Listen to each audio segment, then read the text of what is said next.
Hello. Hi. Welcome to Neon Stitch. My bad. Neon Gore Stitch. Yeah, I'm not going to re record that. I am your host, Crow, and I am with uh, a player that you have not seen before. You have not seen Aoth in, I don't know, how many weeks has it been? They haven't seen me for here in like at least 2 months, maybe or so. Has it been oh my, it hasn't been 2 months. Our last episode was what, beginning of August, end of July? So, August, Yeah, somewhere in there. so two, three, almost 3 months. Whoa, oof, oof, oof, oof. Flabbergasted. But hi, hello, welcome to the show. It's been a long time since we've spoken to you guys. Um, if you're new here and this is your first time watching Neon Gore, hello. This is a Mage the Ascension Chronicles, uh, based around the World of Darkness game, Mage the Chronicles. We kind of blended both M20 with some M5 functions, and we've also changed a lot of things in the last few weeks, at least on my end, about how certain things work and how certain gameplay mechanics work. Um, Also, this is set in our little world called um, the Neon World, or the World of Neon, or the Neon World of Darkness, whichever one you want to call it. So a lot of things are going to be a little bit different. But some other little tidbit ground rules that I just want to get out there. This is a rated M game or rated R. There will be blood, gore, violence, fashion, um, other uncomfortable themes and uncomfortable decisions that have to be made. Hell, you might even see someone get viscerated, sacrificed. Things like that happen. Body horror is another thing that happens. We, as the players and storytellers, have already gone over safety tools. We've already gone over um, what are our X cards and things that we don't want to touch. And we all have our own boundaries. So we have already taken those safety precautions. But for you, though, if any of this becomes a little bit too much for you to handle, it is okay to step away. Yeah, come back, take a drink, take a walk, touch grass. No, no, seriously, catch some air. It's fine. Your mental health is a lot more important than sitting here and watching the game with us. We'll be here when you come back. Is there anything else? Any other announcements? Um, Unless you want to plug um Federal City or Angle of Nature. Yeah, watch Federal City by Night, our Vampire the Masquerade game on the channel. That is where this is going to be posted. I mean, by the time they see this, Federal City by Night will probably be won't be streaming, but it will be on the channel. Like the final episode will probably be out before this. So You know what? Go rewatch it. Maybe you missed something. Maybe you I'll can like rewatch it. study it. Yeah, we might even do a season two. I don't know. Oh, by the way, we are going to be launching a Patreon soon. That is happening. We're working on sponsorships, working on getting players and tech people and storytellers below to get Mhm. paid and also to do all the other stuff to make this pretty because a lot of this takes a lot of work and a lot of us are broke. So that is a thing that, hey, listen, we might play as people who have money, but like in reality, this is fantasy. So without further ado, welcome to Neon Gore episode Neon Gore Stitch episode 1. Don't worry, I got this.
begin again. It's in this time frame has been a couple of days when we start back up, away from the last episode of Neon Gore Season 1. Nick Savant, last time we checked, you were going to go look for something. Do you remember what that object was? A certain article of clothing that someone has shown great interest in, and that someone that has shown great interest in it cannot by any means get their hands on it. You've learned that a few deities have been trying to get their hands on a few objects of power, one of which is Madam Blood's diamond, and the president in that city. Another thing is that you've been trying to investigate Neon Gore, which has been this drug that has the power to calm the emotions of mortals to the point where they've become zombies. And then there's also another drug that seems to be copying some of the same effects, but instead of turning them zombies, it's been turning them into mages, sorcerers. It's not really clear what they turn into, except that they end up combusting. So, either way, both drugs lead to death. And finally, in one of our last episodes, you saw your fiance get into a car of a few individuals that have started calling themselves the Illuminati. And, well, we'll get into that in just a moment. But we begin our scene at one of the chantries, the underground chantry in Norfolk. There, one of the objects of power, the Blood Diamond, Madam Blood's Diamond, you have gone to the vault. You've been given access. Your mentor has already left because they have other prior things to do, and they do not want to get wrapped up into whatever it is happening in the city and whatever is happening with you. Your new little friend in red has kind of scared them off. Well, Big Red. Little would be a gross understatement of just about any aspect about them. Yeah. The Red Reaver has made themselves known, but you have not seen them in the last few days. Just like you haven't seen Henry in the last few weeks after their appearance, which is a little bit odd that you haven't heard from them in that long. In fact, it's been quiet. Not gonna say it. Not gonna say it. It's been too quiet. Damn it! What has been a thing in these last few days is the multiple people coming to you and saying that while they would love to give you access to the vault, they can't even get in and get inside themselves. It's always passing the buck. It's always someone else has the key. Someone else has the password. Someone else was supposed to be scheduled for the blood sacrifice that's supposed to unlock the door. Which surprisingly, somehow it's always someone else within the same month. It is, unfortunately. But something that has been a lot better is that it hasn't just been you alone. In the last 2 days, maybe you can call him a friend, maybe you can call him an attachment. Kira's buck has been hanging under your thumb for the last few days. And we start back our scene inside the Chantry office in downtown Norfolk, inside the Grand Library in Norfolk. As Buck spins around in the chair, you see him in his military fatigues, kind of just staring off into the ceiling. Boy, Big Red, how long this gonna take? Reminder, I'm Little Red. Big Red is They're kind of good to look around. The Weaver is probably not too fond of us referring to them like that. As far as your question, I don't think I noticed any magic, so they can't possibly keep us in here any longer than 5 years. F- I'm joking, in case that wasn't obvious. Uh, and and he's a big dude, Buck. Buck is 6'3", 6'4". You really can't tell. You just know he's big, tall, muscular. He takes up a lot of space. Um, very somewhat pale, dark colored hair, eyes that have become that weird wolf life like blue or white or canyon. It's kind of hard to pinpoint. And you just see him just spin around like a child inside the chair and just keep spinning and spinning and spinning. Oh, this is so boring. And Kira's gone too, and that's boring. Well, as delightful as it would be to indulge in some other types of fun, we can't do that here. But I think I know something. They're going to Right. stick me in an office and tell me to wait. Well, I can wait just fine. They didn't put any restrictions on what I can do while I wait. Let's see what You're I gonna can do find. you're gonna do that weird magic stuff that Kira can do. Well, I was thinking about ordering a pizza, but your idea sounds better. And we are going to do magic. Pizza, yes. Fuck yes. Oh my god. Has it been like forever? All Uh, right. I time will to, I guess. get you an entire pizza for yourself if you can not lose your mind while we wait.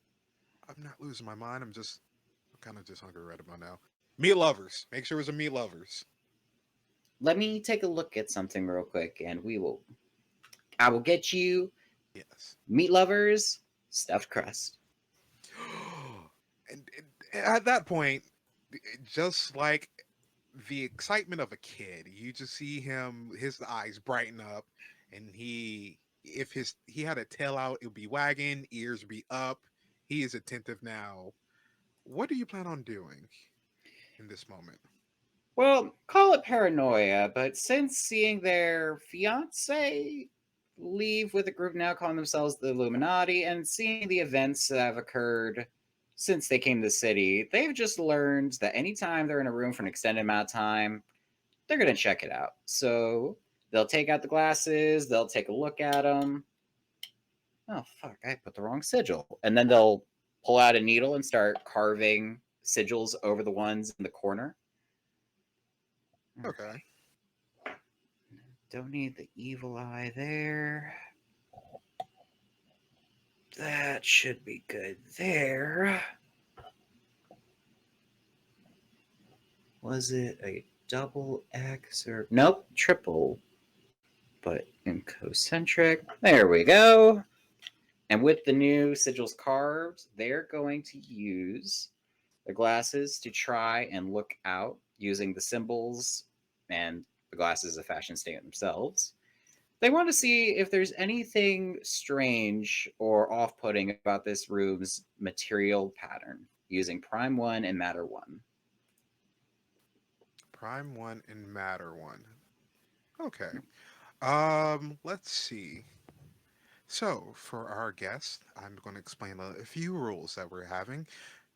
When you do this roll, you add both your fears that you're using and also your arete. So, if you have two in matter, and then you also have two in your other sphere, so say like prime, you also add your arete, and that will go against the actual difficulty itself. So, what I need you to do is give me prime and matter plus your arete, and roll for me difficulty of 2. All You should be right. able to get this. We should, but we've always had And mishaps happen before. before you do that, Oh, Lord. just to make sure, we also have a thing called quiet. We do. Quiet is now going to be in the place of your paradox. So think of it like hunger now. So you Oh have a Lord. permanent, everyone has a permanent one, quiet. I just gotta find the dice rolling little bit. I'll just hijack this one real quick.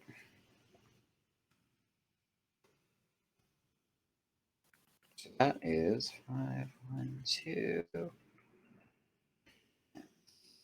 Can you just give me the successes? That's 3 of them. 3 successes. So you look around the room.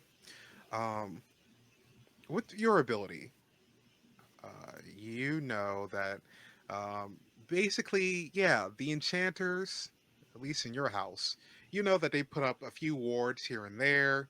The material they've lined up in the cement, some of it it's made with something magical. You figure that it's probably something to ward outside magic and protect whatever's inside. You do see that there's been put up some new wards. Some of them actually give me intelligence and occult difficulty of 3. I'm guessing iconography doesn't apply. Oh yeah, you can use iconography because that's part of your wheelhouse. hmm Um, that gives us 3 dice for this. Um, Yeah, I need 3 three. successes. All right. Are we gonna get it? Let's see. Nope, that's failure. So you don't know what all the symbology is. You do know that your group probably was the one to put a lot of this together, and you also know that the one of the other houses, the one for magical knowledges, probably helped format a lot of the formulas. And then you guys probably did a lot of the leg room. What you don't know is what all of the functions are. From your guess, how many successes did you get from that roll? 1. One. Um, for the most part, you can tell that some of it is a protective ruin. It's not really anything to listen in on. Um, with the matter part, you can see the more electronics and technology used in the room. Some of them, the cameras, which have mics and stuff like that. You know that. Other than that, it's nothing really out of the ordinary too much that catches your eye in this room. It's pretty much, other than some of those ruins, it's mostly an office space. All right. Just your standard magically enchanted room. That's fine. Okay. Well, the good news is, if something is trying to set us in a trap, it is either not now or here, or it has done a very shit job at it. Okay. What's that supposed to mean? It means that I don't have a reason to be paranoid at the current moment. More likely than not, they're stuck up in bureaucratic paperwork, and they'll think about it. They'll look at the cameras, or I guess there's just no one in the building with the superiority to make the decision, so we have to wait for someone above them to come here. It's really tragic. As you say this, you hear someone kind of tiptoe down the hallway. A young man in a red jacket, black vest, red tie, black shirt. Um, you can tell he's the wearing the order symbol, and he's also wearing um, a few other symbologies that you have never seen before. It's a little out of your wheelhouse, even with iconography. You've never seen anything as alien as what this man has on. Um, but you do know that this guy is called Greek. Greek? Greek. He's been here for a while. Uh, he was part of House Janissary. Um, and Janissary used to be the House of Hermetic Law. Ever since that fell, he's been more doing mundane affairs for House Jerberton, but that's not really a thing anymore since House Jerberton kind of split off to be their own thing. So he's just been an expat running back and forth for the different houses and helping with the chantry here. You watch as he kind of stumbles in a hurry. He's holding a bunch of folders, uh, has a briefcase, and he has a lockbox. Um, I have good news, and I have some bad news. Will either of those news immediately blow us up, or the building up, or the world up? And by immediately, I mean within the next 5 minutes. Oh no. Then it can't be worse than what I've had before. Okay. And he's really trying to find the words to put together. We watch this tan man kind of tap his fingers onto the table. Um, his reddish eyes, reddish brown, if that's what you can call them. They kind of click like the shutters of a camera, and then they kind of go back to being their regular ocular selves. They turn red for a moment. They shudder again to turn back to their regular form, and then he just goes, "Okay, um, right. So the thing you're looking for, the Mm-hmm. diamond, it's broken."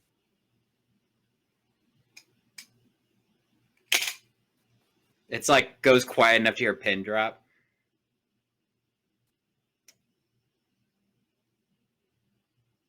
Define how broken. Powder. It's like it's you've seen baby powder, right? You're telling me that supposedly one of the most well protected, well guarded, and most infuriating things to even see for our order has been reduced to powder. Apparently. The thing is, okay. So bureaucracy time. We think that your former mentor, and I do want to give my condolences again. I'm so sorry for your loss. Apparently, he might have broke it. They might have broke it. I'm so sorry. Nyx will like narrow their eyes. So, if I'm understanding this right, Hmm. Finch was able to get through the layers of our order's system, and It then is powerful. may they rest in peace, was able to break this object, and it was not brought to anyone's attention until I came looking for it. Okay, well, it was a little bit more confusing on our end because we know that he went inside. We just didn't know that he actually broke it because when we went in there to go grab the thing, it shattered into dust. But you still have the remnants. And he opens up the safety deposit box, and you can look inside. Because you still have your prime side up, you can tell there is nothing magical, no residuals coming off of the dust or the powder, as it were. He drained every bit of essence out of this, or just shattered it entirely. So, like, what does that mean? Like, explain to me, like, well, kind of how Kira talks to me when they're talking about their whole, like, nerd stuff. Like, I'm a duck, rubber All duck. right. I do not want to bring pop culture into this because then that's going to open up another can of worms and warranted but unpleasant comparisons. But I'm going to have to.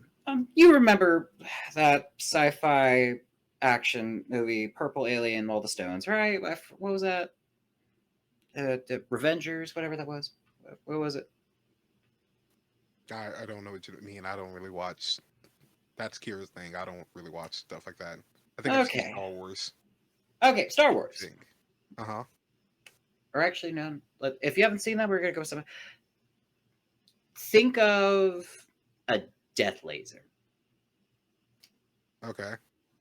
And it needs very certain objects to act as batteries to power it up for God knows what, but it will kill us all. Mm-hmm. Mm-hmm. Now, whether this object was one of those things or not is up to subjective review, but it is my suspicion. And now the battery is dead. And not just dead, as in shredded from existence. Whatever power that battery held, whatever energy could be gotten from it, has been ripped out and not just tossed somewhere else in the trash as a complete thing. It's been dissipated, reduced to molecules, if it were. And you watch as he does a long pause. You can see the gears are turning. The lights aren't on, but you know someone's home, but the gears are trying to turn. And then he just goes, so, like, it's a bad thing. Yes and no. The good news is the person that was looking for this may not have it. The bad news is, and they're kind of like looking between Greek and Buck for a moment. Greek, how updated on this situation are you? Oh, and he just goes through his notes. Um, so, you know, your mentor's mentor, she was here. Mm-hmm. She's scary. Extremely. But she's talented. Uh, she informed me of world-ending implications, and that if I didn't make sure that you got all the information you needed, the apocalypse won't be the only thing I have to look forward to. Yeah, that sounds like her. All right. We have reason to believe that not only was Master Finch dispatched by an unknown entity of unknowable power, we believe that said entity was able to masquerade as Finch for a time. And potentially still is. When was Finch last allowed access to the diamond? Let's see. And he's flipping through the books. I believe that was back in January. And this is a thought to themselves, but did all of this start after January, right? Yes. Okay. This was later on. Your problems, what you heard last time you checked, and from the date of his death and the death of your other friend, that happened all in June. He went missing in May. Our correspondence stopped in May, and Hmm. he kept disappearing back and forth. You do know that he had a brief conversation with you in January because he went out of town, but he never told you what that was about. So all of this seemed to kicked off sometime afterwards. Hmm. Well, the good news is that this apparently happened before said imposter took Finch's place, which is also an uncomfortable thing to think about because it makes me question how long Finch thought this would be an issue or how long they had suspicions of this plan, but can't question a dead person. Or at the very least, I don't have the right spheres to question a dead person. And even if I did, I'm not sure Finch would bother showing up because they've done their time, apparently. Okay. And it's the look of both I feel a migraine coming on and also I have not had enough caffeine for this. Okay. We know that this entity is looking for objects of power for unknown reasons. We know that there are other interested parties either working in collaboration with them or at the very least their efforts are not impeding theirs. So it's just a synergistic clusterfuck. And we also know that on an entirely different related note, quote unquote unrelated, there are now not one but two street drugs that are either turning people into the living dead, for a lack of less dramatic terminology, or a quasi sorcerer mage equivalent. Just to bring you up to speed, Greek, by the way. I'm that's a lot. Um, I'm honestly, I'm just here to be a messenger. I'm sorry. Well, Hopefully you are able to solve this. Also, and Greek is frazzled. Uh, Flips through some of the pages that he has. Flips over the briefcase. Right. There was also the thing with Maxwell. We had some stuff in his will. oh Lord. All right, let's see what the. You know what? Nope, not gonna call him an old man because I have a feeling he would manage to reach through hell to slap me if I did. Let's see what Maxwell had for us. Basically, he had a few things. I'm gonna try to read one of them, um, and he's kind of flipping through the pair of glasses that are also inside of said briefcase. Shuffles them the glasses around. You watch as the man slumps over, and then neck, spine, and everything cracks, and you see he gets a lot taller and leaner almost. Um, Buck kind of looks over, kind of gives like like a light growl, um, leans up from the chair, looks at you, and kind of slides back down. The fuck is that? I don't like that. Don't like that at all. What's he doing? You hear Greek kind of snap his neck back into place. His shoulders also kind of snap back into place as well. And then his head just shifts over to the two of you. Ah, Savant. I see that you're well. Maxwell, you could at the very least ask me to get like a mannequin or something. You don't have to use Greek. Oh, that's well, to answer your question, there is no resource that you could possibly use to do this sort of thing. And in fact, this is a pre-recorded message, so um, while I do have this set up to answer as much as I would be able to if I was, well, living as it was, I unfortunately cannot really respond to anything unless it's direct. Um, so, information of what you have come into your possession. He takes out the paperwork, and it's weird hearing Maxwell's voice come out of Greek and also his mannerisms.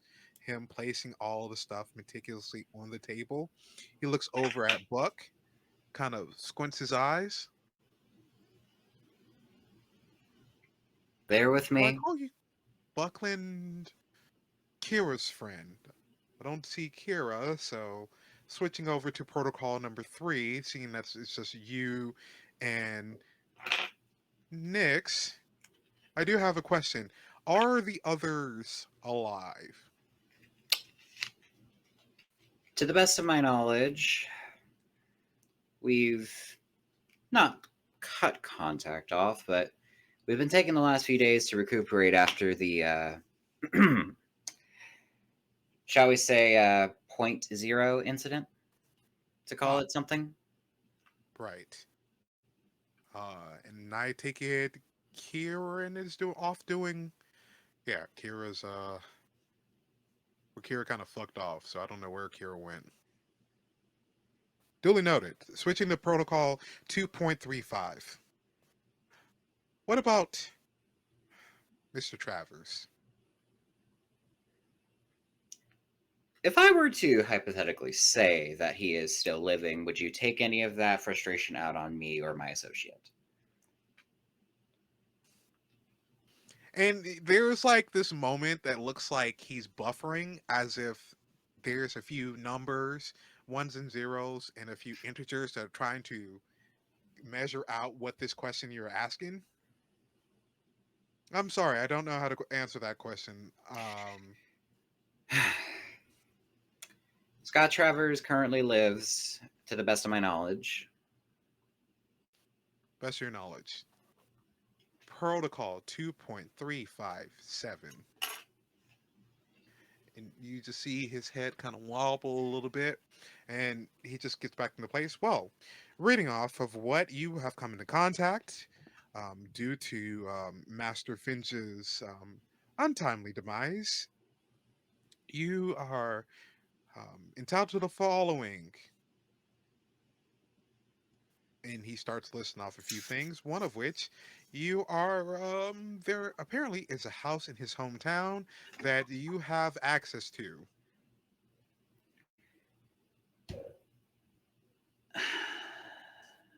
All his records, files, designs, anything he has not published, um, you have access to. He does ask that if you do publish anything, that you at least keep his name and credit on it. The wish will be honored to my dying breath. Any royalties will go to you. He does ask that you at least split that with 50% with his next of kin. Who does he have designated for next of kin? Actually, let me look through that. Let me see who's living. As far It's as like next of kin, it's like Game of Thrones, y'all. It's like who has not died yet? um, you do know that Bobby is still alive. That was his sister. Mm-hmm. You remember her from way back when she was the restaurant owner. Mm-hmm. Unfortunately, that is a story you all may or may not get to see later on. Who knows? Um, but for you, Nix, you know that she is alive. Her husband's still alive. You do know that her daughter, that was a friend of yours, um, she was killed in the incident that happened um, with Finch. In fact, you know that Kieran took both of them out. A fact that they're still having to come to terms with how to address. Right. A fact that you don't know if Buck knows or not. The subject hasn't really, with everything that happened, that subject hasn't seemed to come up. And until it becomes relevant, Nyx will not bring it up until it becomes relevant. Uh, you see Maxwell flip through another page. You also have access to file 15758.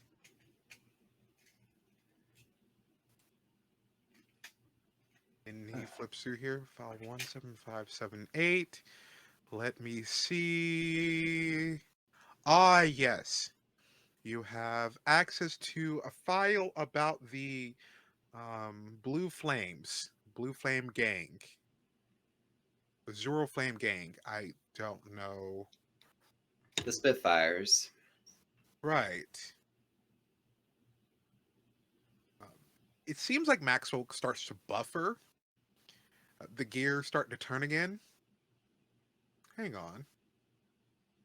Calculating, checking. Oh, yes.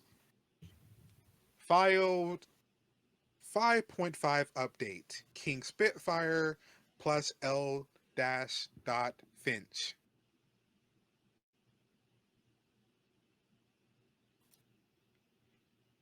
Describe contents of file. Unfortunately, I do not. I'm not able to see that. It's and he kind of takes a what looks to be like a disk drive. It's a lot more complicated. It almost looks like an arcane puzzle, like you something you would have to solve for you to be able to push up on a USB drive. Oh Apparently, god. the contents are encrypted and locked within there. Oh god, Finch gave me the lament configuration. Alrighty. And they'll just stuff it in a pocket. Let's see. You are to Godwin. Yes. I take it that Lana Godwin from my update, she was presumed missing. Is that correct? Lana Godwin and Nick's kind of has to take a second. It still hurts. New update. Lana Godwin has been confirmed to have been killed in action within the same time period as Master Finch. Updated.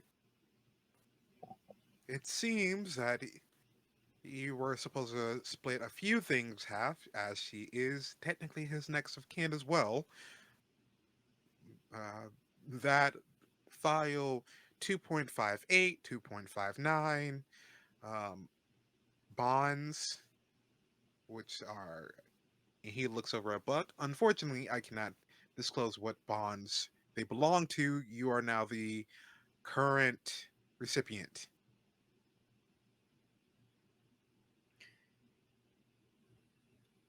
That feels as though there's strings attached.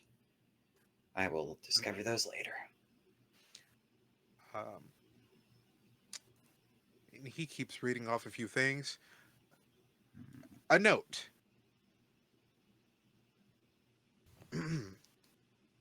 To Nyx.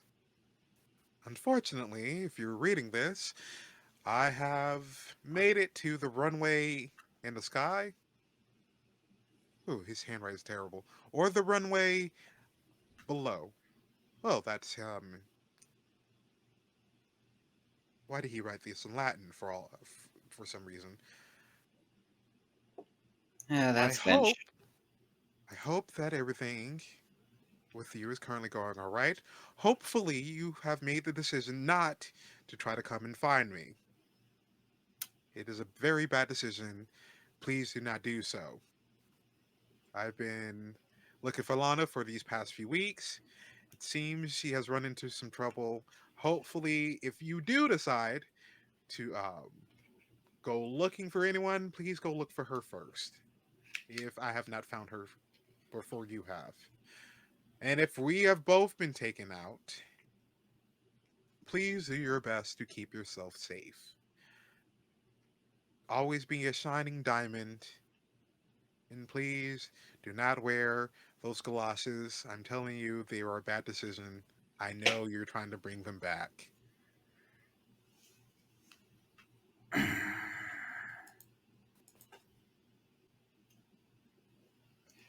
It's very much a moment of someone being read somehow in a will. Just that shrinking. Just continue. I don't know how to say this. I've never been one of the emotional bits. I was never one to have a family really of my own. My sister uh, was pretty much the center of my world at one point. There was always Zephyr. Zephyr was always another part of my world. Lana was the other part that came into my life after Mickey got married, and then when Bobby decided to turn up like the good sister that she supposedly is, well, I didn't think I had needed for much. And then one day, I ended up becoming the home ec lab teacher of a student who was both nosy, arrogant, seemed to not be well liked, an outcast, very gaudy when it comes to the red. They're also very gaudy when it comes to designs. Knew way too much for their own too good, but they were way too amazing to look over. Creative, immaculate, dramatic in a good way. And who has become not only my best student, my friend, and also someone that I value as much as they would be like my own child.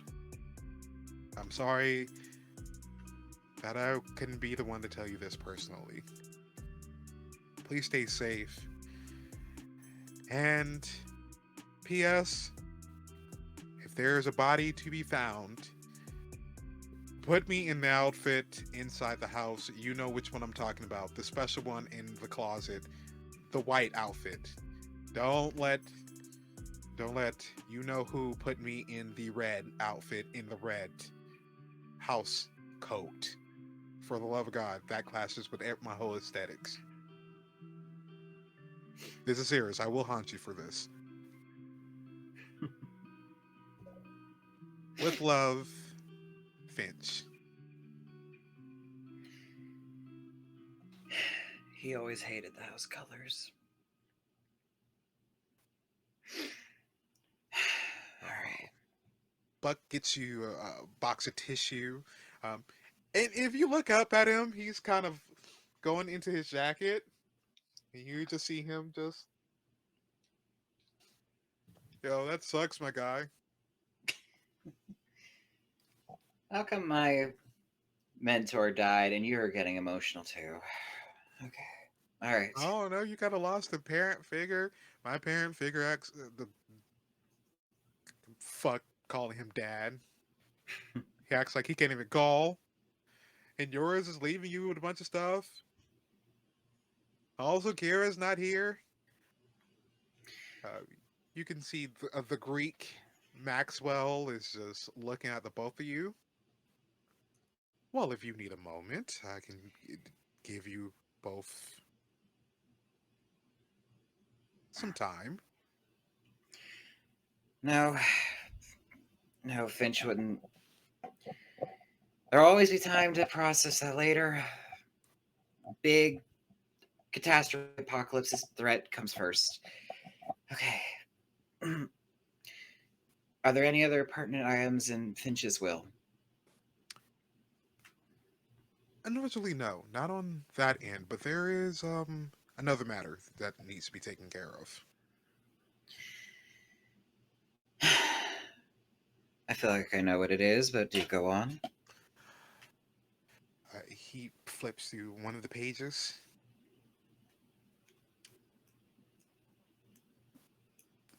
Because of my demise, I would not be there to represent your fiance in person. Unfortunately, he stole an important book from the Order of Hermes and some other material. In terms of their current situation, despite present company, there's been no confirmed cases that would prove their intent to either abandon the order or betray it. For all we know, they are held captive, they are working deep cover. There are too many variables at play to determine that it was theft or if it was gathering materials for a mission. Duly noted. Unfortunately, I'm not there to present a case. I do have some um, recommendations, references to other magical legal groups who might be able to assist. Even yours, even your house of has some connections to outside counsel. I feel the butts coming along. No, but I wouldn't worry about any cost. They would do it pro bono as a favor to me. Even while dead, everyone still owes me here and there, so I wouldn't worry about it. I suppose that brings up the question of whether I owe you any favors. No, Most you likely. would know. Fair. All right. One thing at a time, the world's on fire, and I only have one bucket of water. Have they set any dates or timeline for an investigation or for a trial into the matter? There has been none. Unfortunately, with none being publicly said or even privately said, there's no way of being able to prepare for one. Um, I would just suggest you have some things prepared preemptively when the time does come, and it will come, as leadership in the order probably won't take kindly to, well, everything that has happened so far. They barely take kindly when someone doesn't use the right doily for tea for some of them. Duly noted. That is all that I have currently. Oh, right. You legally have access to housing here, and he looks Ghent. You have his property in Ghent. He's leaving that to you as well.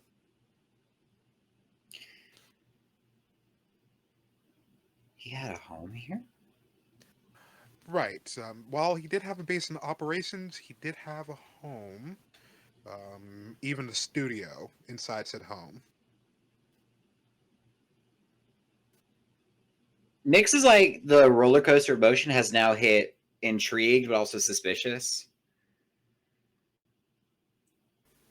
Finch had an entire studio I didn't know about. What is the address for said location? He slides you a piece of paper. Um, Let me see. Give me intelligence and streetwise difficulty of 2. You got it. Intelligence and streetwise. Or intelligence and iconography difficulty of 2. Strangely enough, those both give the same dice pool because I did not think about specking. Let's see. Difficulty 2. Don't worry, y'all. We got this. It's totally fine. Right on the money, 2 successes. The 2 successes. And what did you use for the 2 successes? Finch always told them to have more than one trick up their sleeve. And while they know iconography, they also are relatively versed in, you know, how the kids say, the streets. Gotcha. Um, with the address, you have seen this before. You've seen this on the path of one of the ley lines.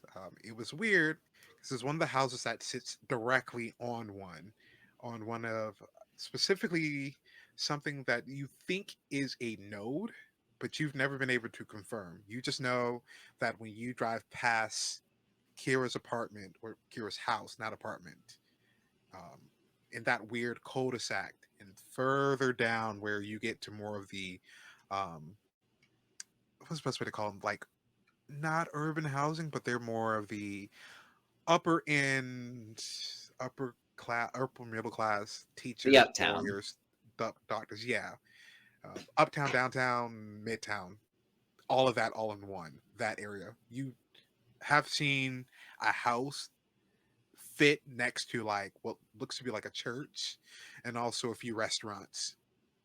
And the reason why you know this house is because every so often you saw like a flash when you were going coming back home from that area. But you've never been able to investigate what was happening there.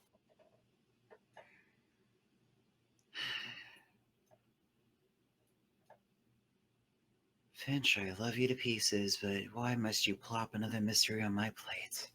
And they'll take the paper, read the address, fold it, put it in their pocket. All right. Any other items on the agenda? No, that is everything. Anything that has to do with the others, I'll let them know.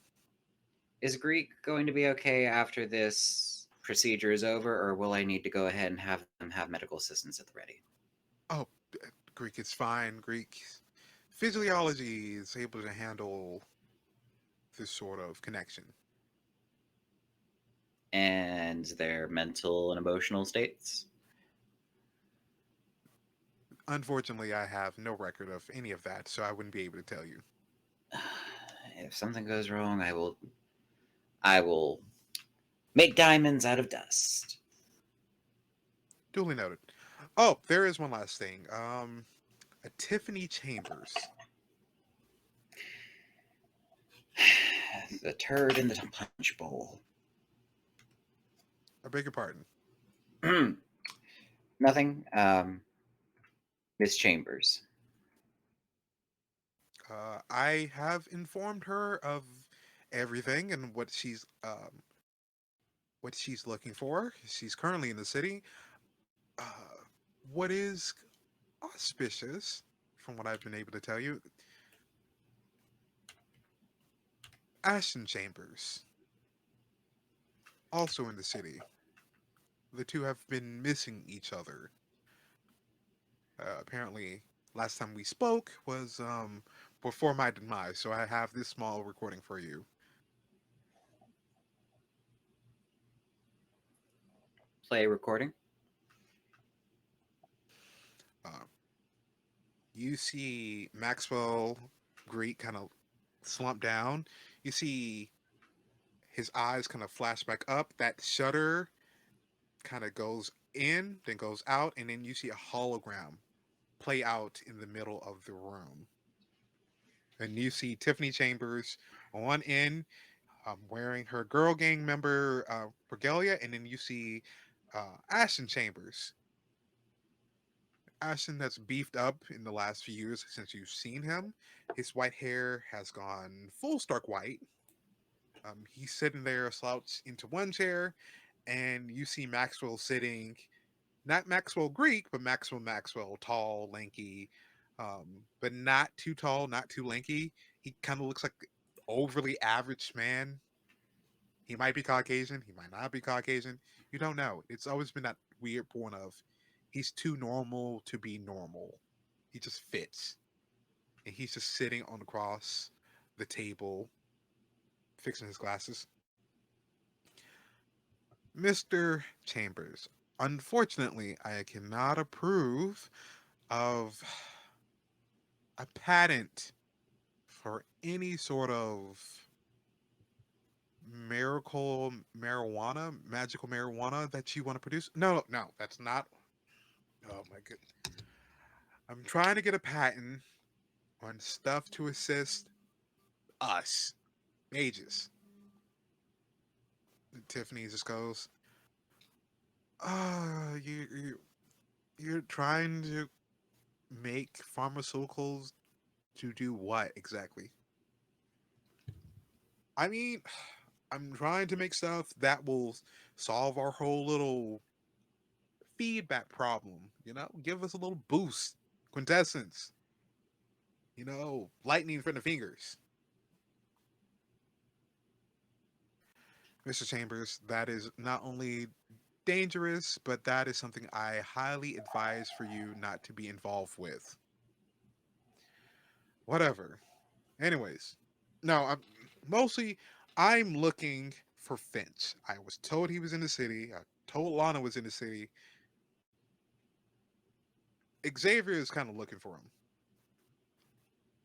Whatever is going on between you and King Spitfire is none of my concern, except for the legality and also the stability of the city, which none of you are even supposed to be in the city, if I last checked.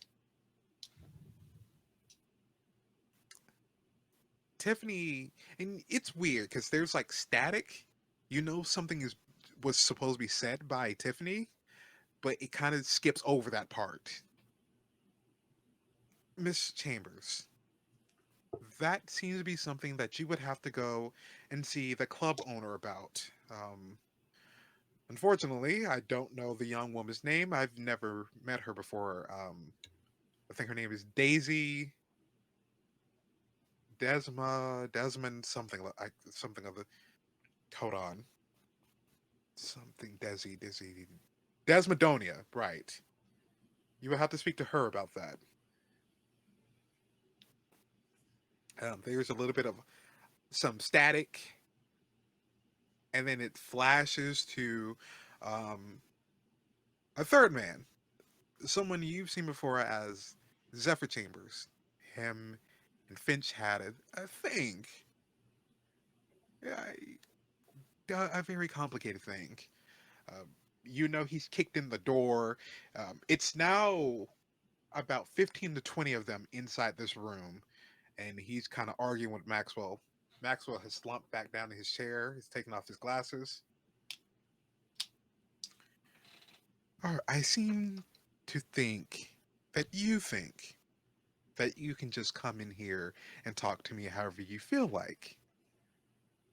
I think you've all forgotten yourselves. And while I do respect Finch, and I do apologize that I do not have his location, what we will not do is make any demands or act like they're in charge of the city. And no, I will not honor your request of giving up another mage in this city, no matter what sort of blood hunt or blood whatever you have on against this person. Listen, we're just looking for the janitor, all right? Don't care about any of this other bull, all right? I know he has something to do with Finch going missing. So just give us a name, we'll be on the way. Mr. Chambers, I would suggest you leave my office immediately, or I'll have you escorted on a stretcher. And the call ends as you see Maxwell reach for something.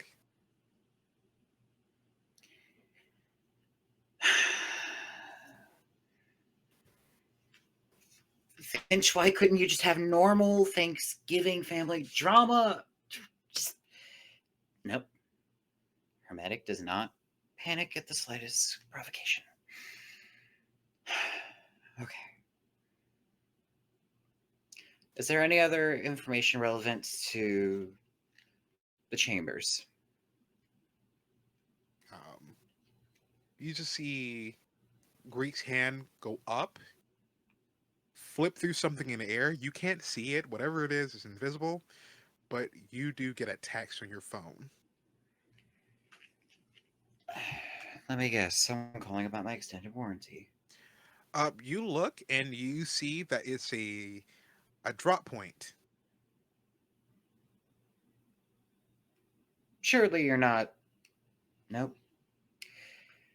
I'm not going to second guess that, but I'm going to assume I know what this means.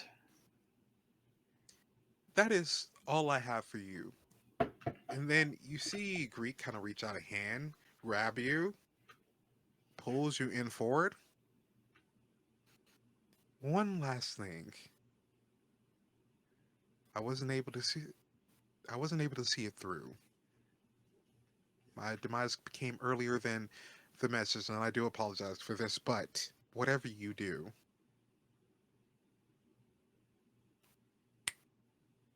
Yo! Oh! Hi! Hi! Sorry. Greek seems to have returned back into himself. Ooh, that was weird. Or Greek, sorry, we were just talking about me requiring your services. Send a message back to the order before I leave. Oh, okay, yeah, I can do that. And Greek's eyes have now turned green. Like green. The What do you same. need me to do?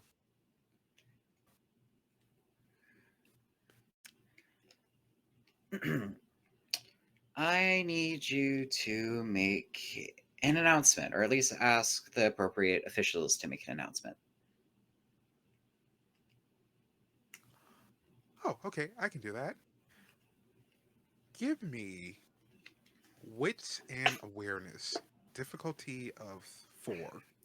To anyone watching, whenever any storyteller asks for that sort of role, that's when you know something is about to happen.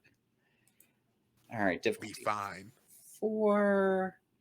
Well, our definitions of fine are going to have to be closely examined, but 514. Do.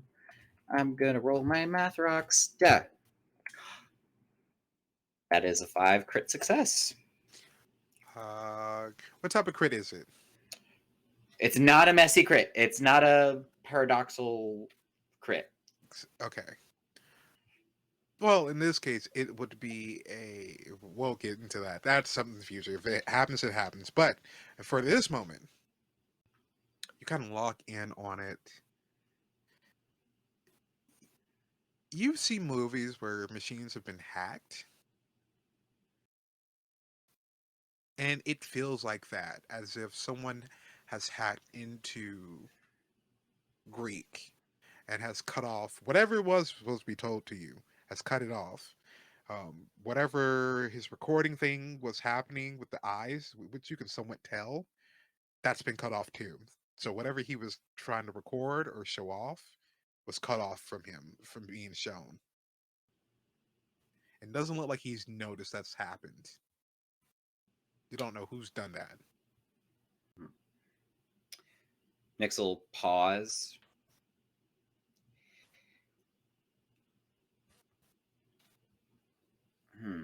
What Also, was it real again? quick, you also notice Buck is not in the room.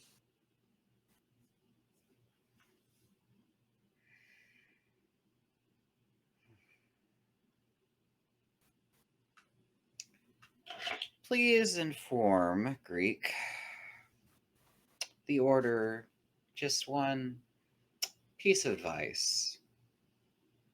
Mm-hmm.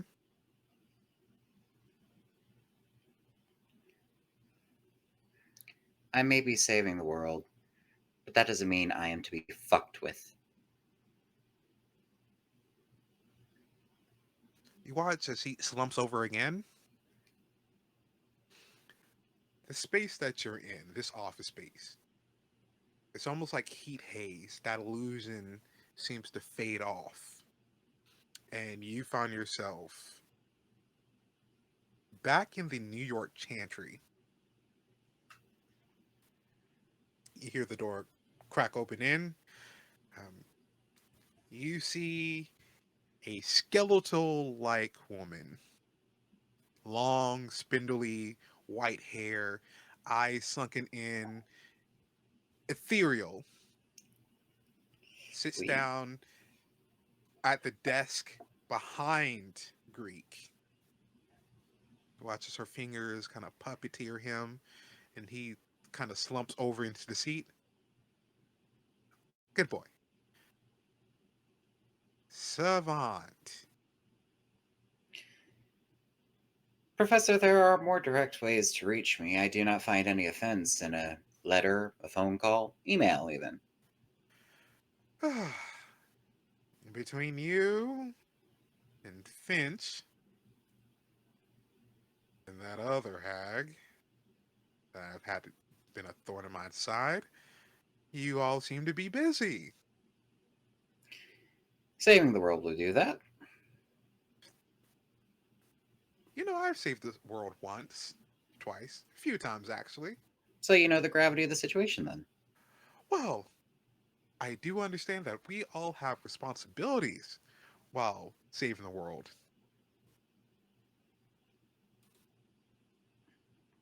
And is this meeting between us to instill a responsibility then? Well, someone needs to take responsibility for why I have three chantries on fire, blue fire to be exact. I have another where I've had to send emergency services, mundane, mind you. I have another situation where I have dead charges. And finally, the situation with, well, he who should not be named for folks listening. I'm confused. Are we not of this mind that this is all play by them to cause chaos, or do you think this is something that someone else is taking advantage of to make their own play? Well, I wanted to hear from you first. I wanted to know why all of you have taken unsanctioned movements. My mission was to discover what happened with Finch, and in the process, I have discovered a situation that has necessitated emergency action, We are now dealing with entities beyond anything I have encountered, which is maybe not saying much, but beyond anything that anyone I have come in contact with has encountered. While I understand there are rank and file and protocol and such, I feel as though that saving the world so that way such rank and file and protocol may still exist is worthy of emergency authorization. Interesting. So, I have one of my top people go off on her own little adventure. I have Finch who decides to go on his own little adventure and apparently break one of our most prized possessions. And then, well, there's your fiance who has run off with a couple of tomes, a few magical objects, research that we've poured money, millions of dollars, years and years of planning into. And what have you succeeded so far with all these collaterals happening around you? Well, we're still talking. The world has not ended. We know that we are dealing with an entity that has several other minions of their own that I have a plan for dealing with. We know that this entity's plan was to use such objects, such as that diamond, if it were still in one piece. We know that we are on a limited time frame and require unity in a time of adversity. Hmm. You know what? Give me charisma and persuasion. I would love to, because that's not the best pool, but it is a pool. It Let me see. is What something. is your poll? Because It is 4 dice. 4 dice. You know what? You can even give me. I'll. You know what? I'll tell you. I'll tell you. You know, she's a tough cookie. She's had so many other people come through here and tell her everything under the sun. I said charisma, but what social things do you have that you can probably finesse in this moment? It's not so much that Nyx is trying to convince her of the threat. This is more of a, for the love of God, just let me do what I'm trying to do.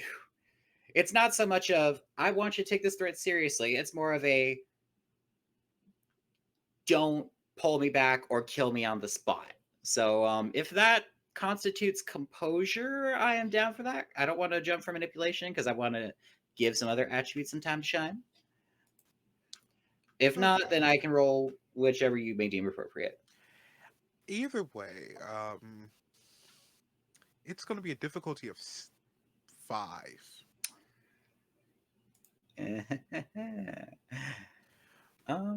We could, in theory, make that because that is a dice pool 5. And you know what? History is made on the people willing to take a chance. So, with permission, I will roll composure persuasion. Here we You can just go. give me the number. I think I need to burn willpower because something about this tells me I should try and make sure this doesn't fuck up. Shit. And 3 successes. 3 Failure. successes. I'm in trouble. You know, especially when you're dealing with someone who's you Capable can of wiping away my atoms with a snap. probably you don't know if they're Magister Mundi or Oracle. They've it's rare that like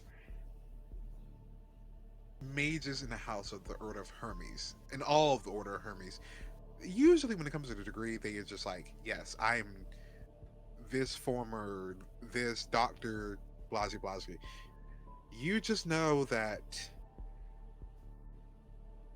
the professor, whose name she's changed her name hundreds of times, she's probably lived over hundreds of years. You know when she's not happy about something. She doesn't care about titles. She doesn't care about it. All this other stuff. As long as her ship is kept tight and that order is kept within the houses, and as long as she doesn't have to clean up after your messes, and as long as you don't fail, because she hates failure more than anything else, Yeah. she doesn't care about much. So in this moment, it's almost instantaneous because she's right up close to you in your face, and she has now grown taller than even Buck. Um, her body has kind of slumped over like a candy cane, dead eyes staring back at you. They're hollowed out. You can't see any light. Am I a joke to all of you? Absolutely not, Professor. In no Oh. shape of the form. So I'm not a clown. This isn't a circus. This isn't a performance. I wouldn't waste your time with such affairs. I see. I see. So, when I ask what you've accomplished, I like results.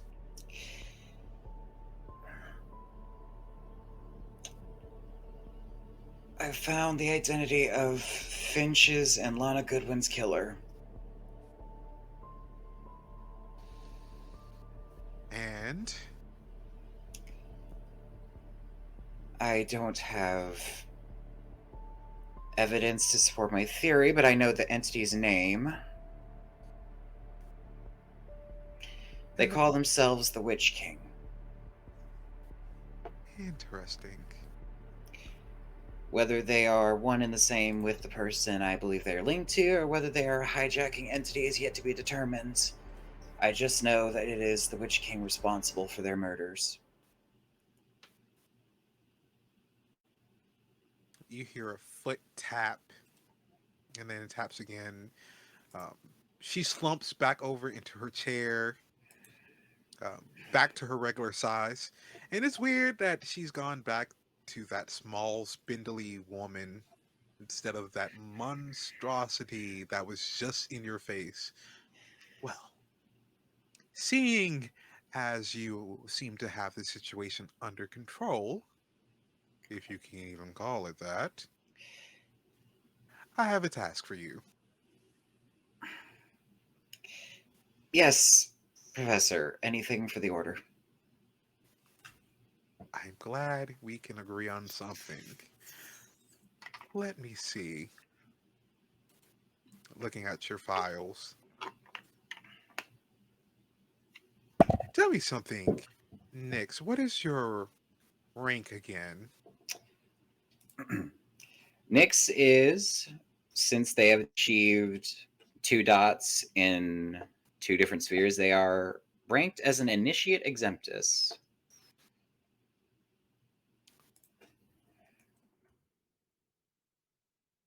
And you just watch as she taps her finger on the desk. Hmm. You are to receive your third rank in a sphere within 3 to 4 months.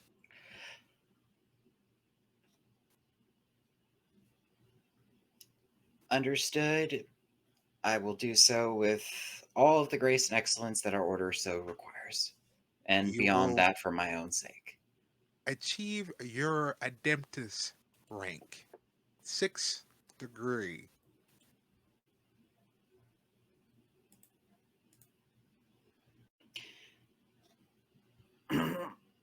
In your final task, she puts a bunch of papers in front of you. We have a new initiative. We're making smaller houses out of the bigger and other minor branches. Luckily for you, you're now head of one.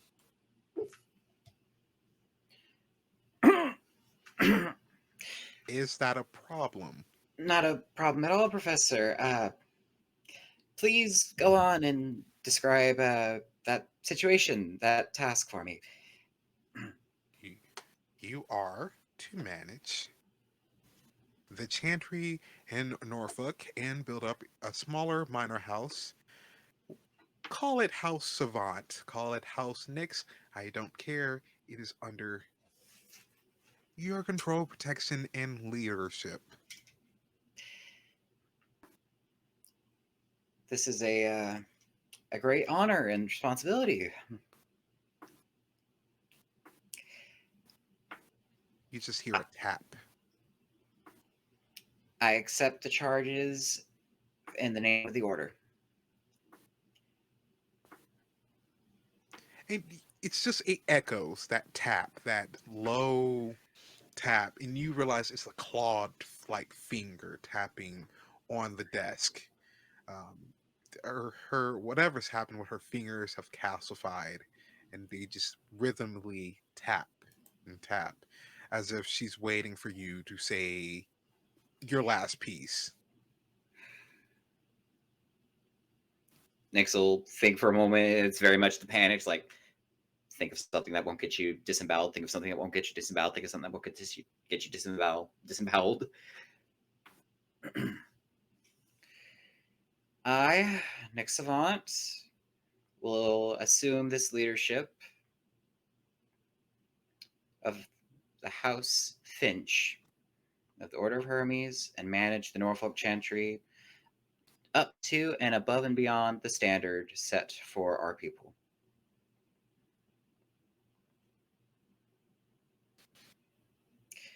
Are there any other requests or tasks that you have for me at this time? Uh, there is nothing said from her. Um, you see her stop tapping. The door behind you opens up. She kind of just waves you off. They'll stand, give a very respectful bow, and with very much the energy of the kid that's been told to stop running at a pool but still wants to get going fast, exit the room. If you fail, Savant,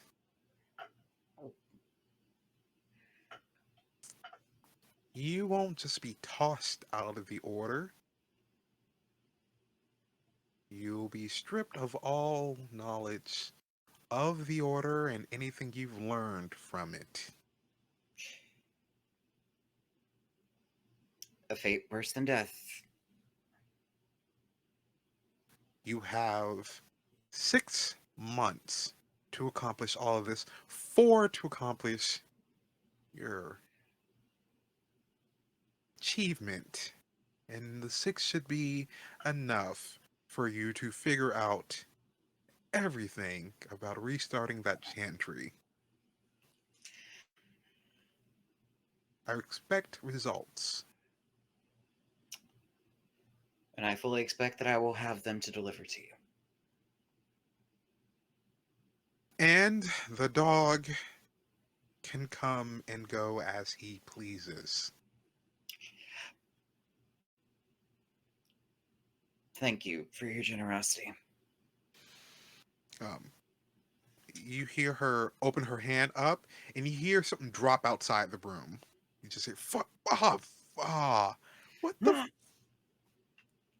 the, what the." It seems Good day to you, Savant. Good day, Professor. I cannot wait to bring you good news. And it's out of the room as fast as possible. Yeah, in fact, it almost you have to steel yourself because when you're about to say anything else, you just feel this gust of wind push you out the room. And if you can give me Dex and Athletics, difficulty of 3. Which is actually not that bad of a pool, surprisingly. Yeah. But I'm always down to roll dice with potentially disastrous consequences. It would help if I typed dice right. Don't you hate it, y'all, when you know what? This is gonna make it funnier. That's a failure. How much of a failure? Missing 1 success. So we have 2 successes short of 1. You find yourself flipping up in the air, tumbling out of this room back into the office space that you were in, and you find yourself thrown up against Buck, um, and pushed backwards. And then you realize that your fancy outfit has a tear in it.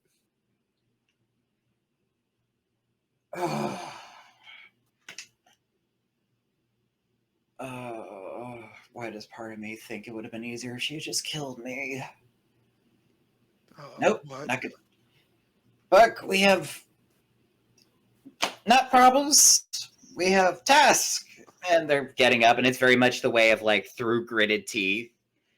We have news and good things, and we should go because I promised you that pizza, right? Right, pizza. Did she call me a dog? How did she? We will discuss outside. Is the lockbox, are Greek and the lockbox still in the office? The lockbox, and everything else is in the room with you. Greek is gone.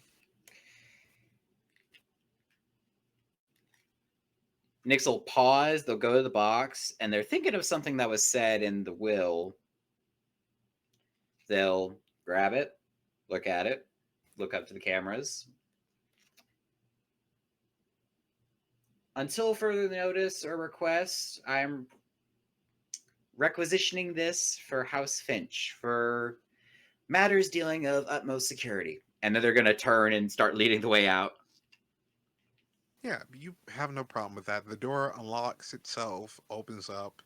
Um, you can hear other people from the other houses and security kind of shuffle back and forth. Uh, a lot of hushed tones. It's a little bit more busier than usual, but with everything that's happened within the city, and also discovery that a very important object has been turned to powder, everyone is kind of just a little on edge. Okay. Lead by example, lead with confidence. Spine straight, head up. Problems, none. Opportunities, all. And they're just going to not power walk, but very much a I am in control of everything kind of walk. You know what? I like this. Let's do it. Give me either composure and performance or resolve and performance. Either one. We'll go composure performance. Sadly, we're not dancing our way out, so we're not going to play that specialty. And what would be a difficulty? There's no difficulty. You just tell me how many successes you receive. Roger, Roger. Now watch, this is going to be where I crit, y'all. Nope. 3 successes. With 3 successes, you managed to pull it together. Um, you know that you're getting a few looks, but you have this air that you don't necessarily care. There's something important on your mind, but the gossip, whatever's going on with everyone happening here, you don't care. And it's just very much like a polite smile, just nod to anyone that acknowledges them, leading Buck out of the way, but on the inside of their mind, they're like, fuck, fuck, fuck, fuck, fuck, fuck, fuck, fuck, fuck, fuck, fuck, fuck, fuck, fuck, fuck, fuck, fuck. Okay. Buck. Buck, where? Buck is still groaning. You can see, even though you're confidently walking out of here, Buck is still kind of groggily. Fuck. Okay. And he's looking around. So, like, are we getting pizza here, or we're going? We're getting it on the way to our new place. What? I will explain in the car. Just trust me. So much opportunity. Lot of stuff to catch up on. And with that, we'll be right back.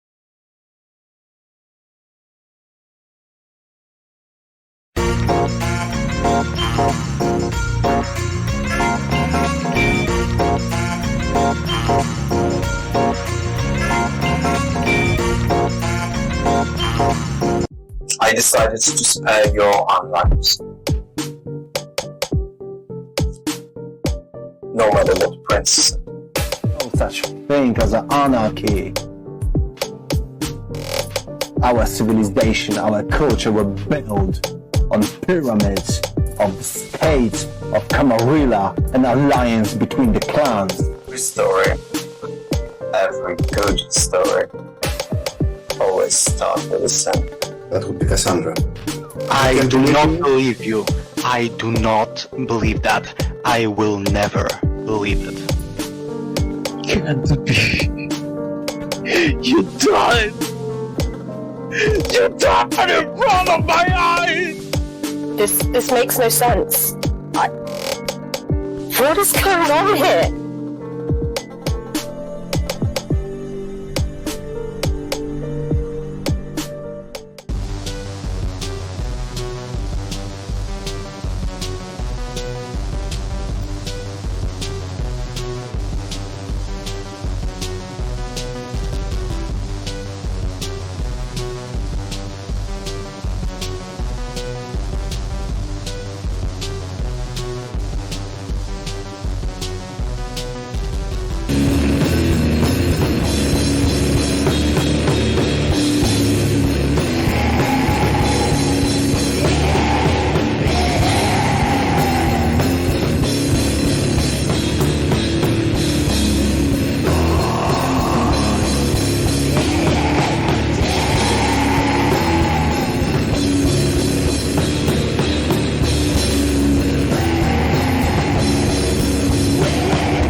Welcome back.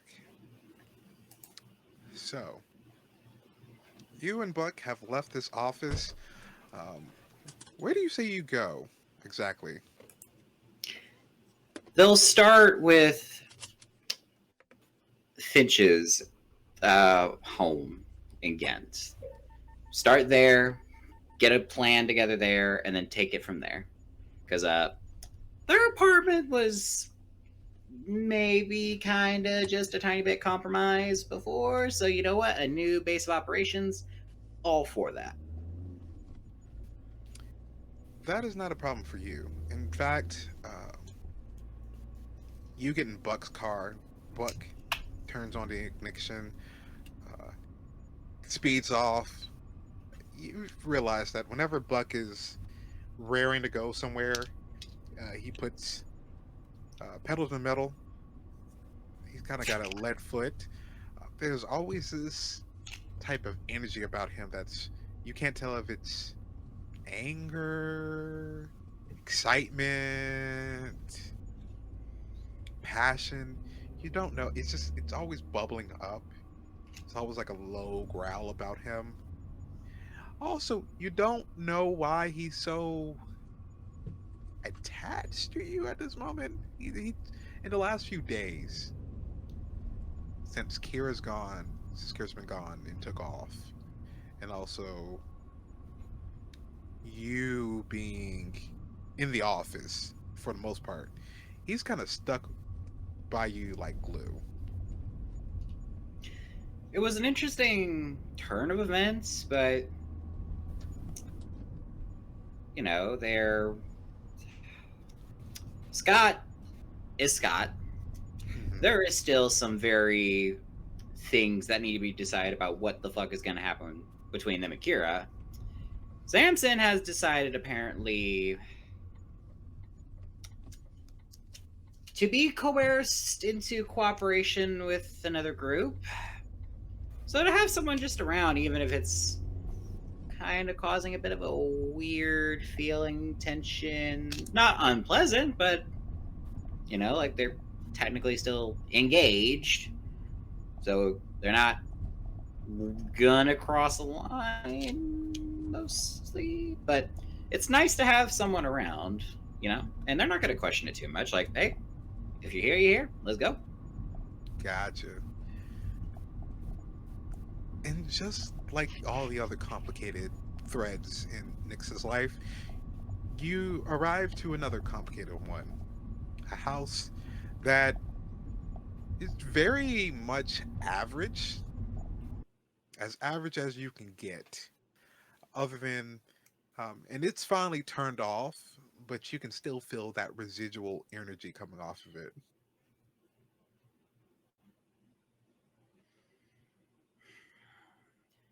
I get, Finch, that you want it to be low key and sometimes, but come on. Come on. And they'll just, assuming they were given a key or something to open the front door, they'll go to the front door, just. You go to open the door, and it says if someone opens it up for you immediately. You don't see anyone inside. So, this your place? Well, it is now. It's how to call it? Quaint. Yeah, that's the word, quaint. We'll fix that. Just, Finch, just please, no white tile. No white tile. And they'll go in and see what's going on. Wait, what? It's white tile. Is there something to work? What? They'll shout back, nothing magical, just a bane of interior design that should have been left in the 90s. Oh. He steps in. And even though it's kind of like an average height door, Buck kind of has to duck his head slightly under it. Mm-hmm. You can't see it, but he can. The room is pretty dark, and he just looks around. Hold on, I'll find the light switch. And he takes his hand, flips on a switch, kind of pulls his hand back. That's hot. Tell me which switch it is, or just here. And then, like, kind of got your hand up.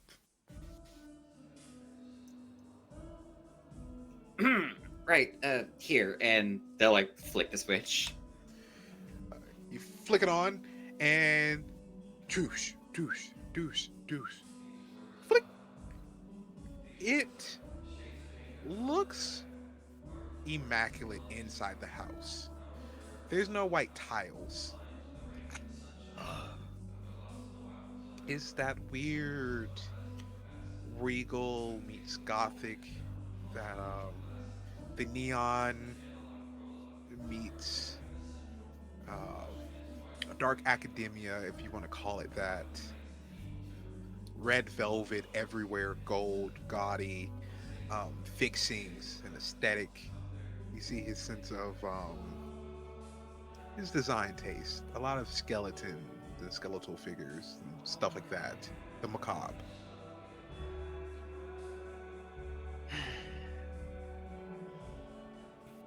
I'll take good care of her, Finch, I promise. Well, you better. Otherwise, this would be pretty disappointing.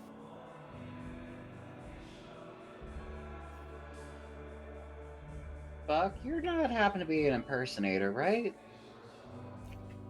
What? No, what are you talking about?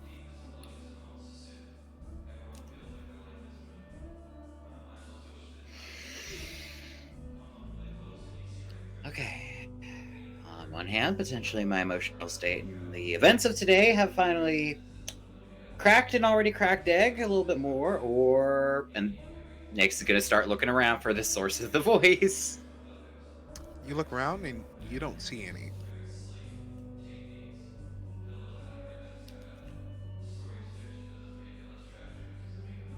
They'll start reaching for their glasses, but then they'll stop. I don't want to get fried by violating a rule. Hello?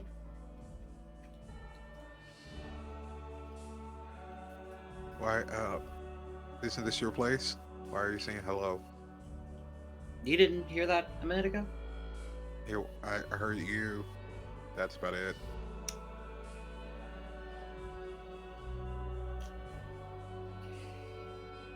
Let's explore the place. Let's see our new digs. And very nervously, like, something is up, but Nick's will just lead the way. Like, they'll go through all the rooms, see where everything is. you watch Buck kind of blow into his hand, just trying to figure out what was burned him. He looks, kind of does like sniffing motion, takes his head back, place laces with silver.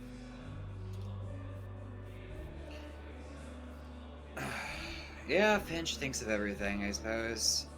We'll need to label all that. And then I'll get rid of it. Or, well, no, I'll need to get rid of it. Or, no, there's no... Until we know where all the silver is, we'll get you some gloves later. Buck puts his hand in his pocket. Right. You know what? I'll let you lead the way and open the doors. I'll sniff through places.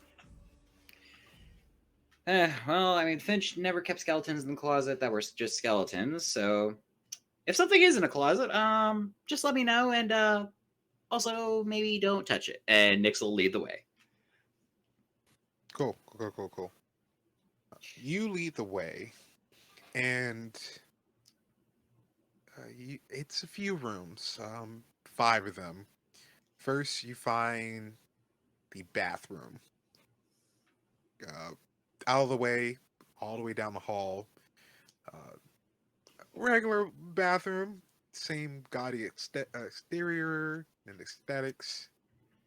You see a lot of different product. Give me wits and awareness, though. Difficulty of 3. Oh, load. All right, y'all, let's see what we can get. I'm not going to forget the formatting. Hiya! Right on the money, 3 successes. 3 successes. You've been in Nick's, not Nick's. You've been in Finch's old place. You know his products well, somewhat. Clones, perfumes, hair products. You see a bottle of 3-in-1 hair and conditioner and body wash inside the place, which doesn't match the other products that he has in the bathroom. It's an immediate picks it up. Finch would have had me sew table runners for 3 days straight if he ever caught me using this. Or, no, it would be 4 days straight for that one time. They'll point it away from him. It's kind of like high school chemistry. It's like point it away and try to waft and see if there's a smell. But kind of leans over. Yo, you use the same brand. Smells good. And he kind of just takes the bottle from you and just puts it in his other pocket. Hold up, and they'll try to reach for it. What? He just hands it back to you. They'll point it away from the both of them and slowly open the lid. Nothing happens. You smell it. Still smells like body wash.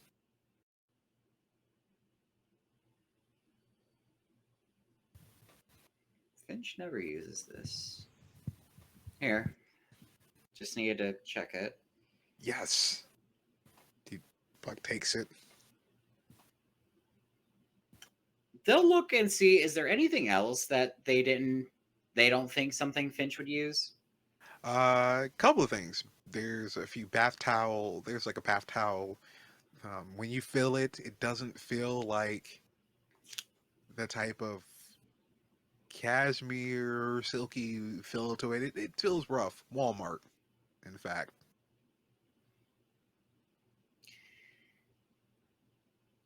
I'm starting to get an idea of something that I'm not quite sure I like.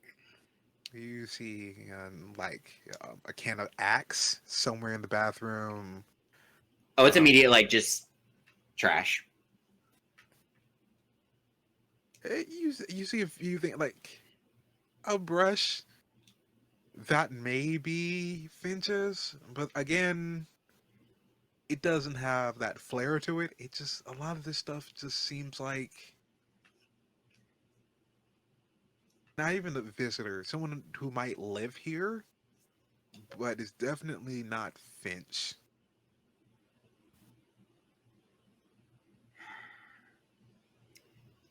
Hey, Buck. Hmm. I'm going to try something, or, well, let's just say I think we might be in a situation.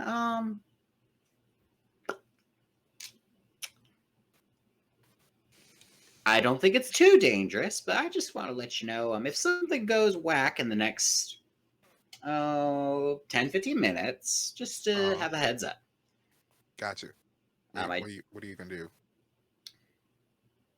Nix will open like the bathroom door and look out in the hallway. You don't see anything. Attempt number 1, guess number 1. Zephyr, I know you're here. You don't hear anything. Okay, maybe not Zephyr, but I know someone's here.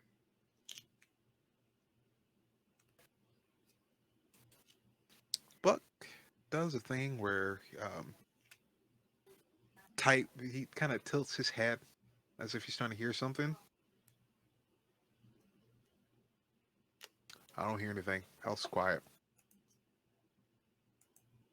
This doesn't make sense. And I just... Was this from before Finch got tased? But all this matches what I saw when... Mystery for another time. Let's just keep investigating the rooms. I'm gonna hope this isn't Finch's, because then I have many things that he had no room to talk about. And they'll just start looking around like the other rooms.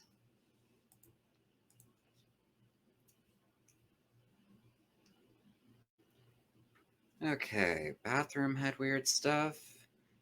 Voice in the entry hallway. You don't hear... There's a few things you don't hear. You don't hear the sound of what could be life in here. You don't see anything that resembles someone currently being there. There's no motion, no movement. You go to one of the bedrooms. You see what looks like a guest bedroom in one of the rooms, but doesn't look like anyone's been there for a long while, or if he even had guests at all. It kind of looks like the standard room that you visited when you were at his place at one point. Buck, for as long as you want to stick around with me till Kira gets back or whatever, you can use this room. Yes. Like, I could go back to my place, but I don't feel like going back. I don't want to go back, especially there's still the thing with there's a hole in the house, and the cannibal neighbor that met an unfortunate end that was completely unrelated to us. Yeah, that's true too. All right. I wonder, did Finch... I'm an idiot. Oh my god. Why didn't I... God damn it. All right. Where's that?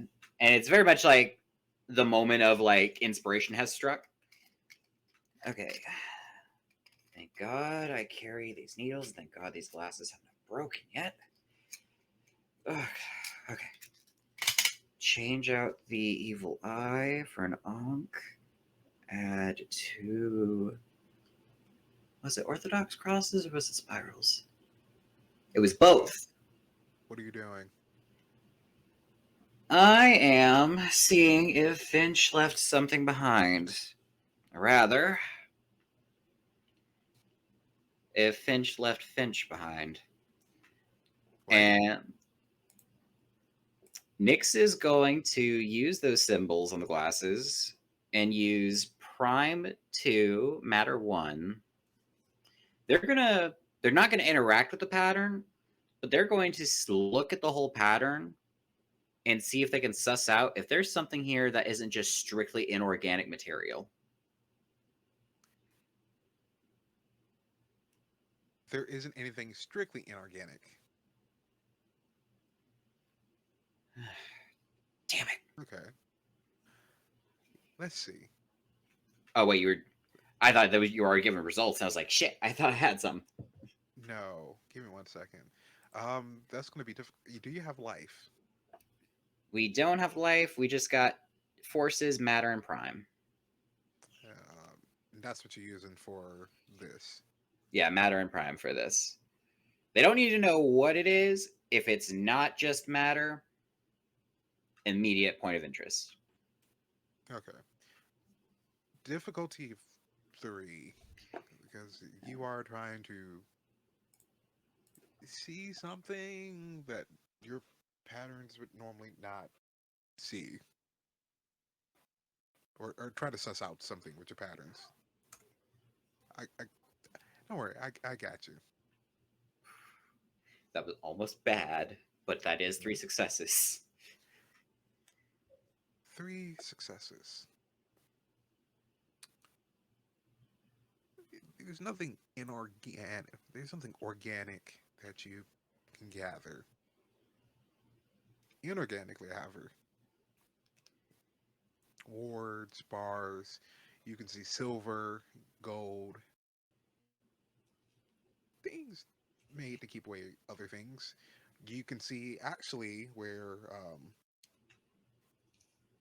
there might be a room going upstairs and also something downstairs and something behind a bookcase.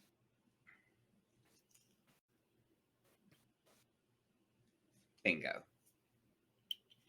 And without explaining a single word to Bucket, they'll just go over to the bookcase. And they'll try to move it to see if it, like, is it easy to move, or is it just like, it looks like it's locked? It looks like it's locked. Like, it's stuck to the wall. Finch, I applaud you for your thoroughness, but why does it have to bite me in the ass? Okay, let's see. One of these books is not like the other.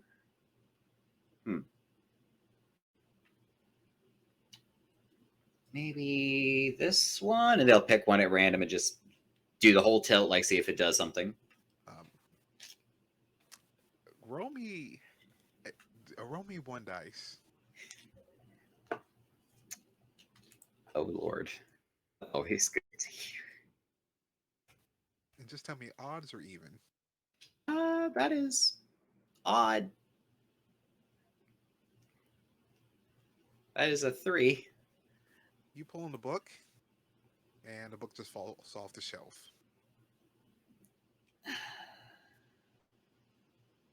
I think you picked the wrong book. Lovely.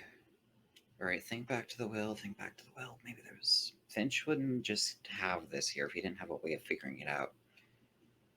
Think. And they'll look at the book titles to kind of see what is actually on this shelf.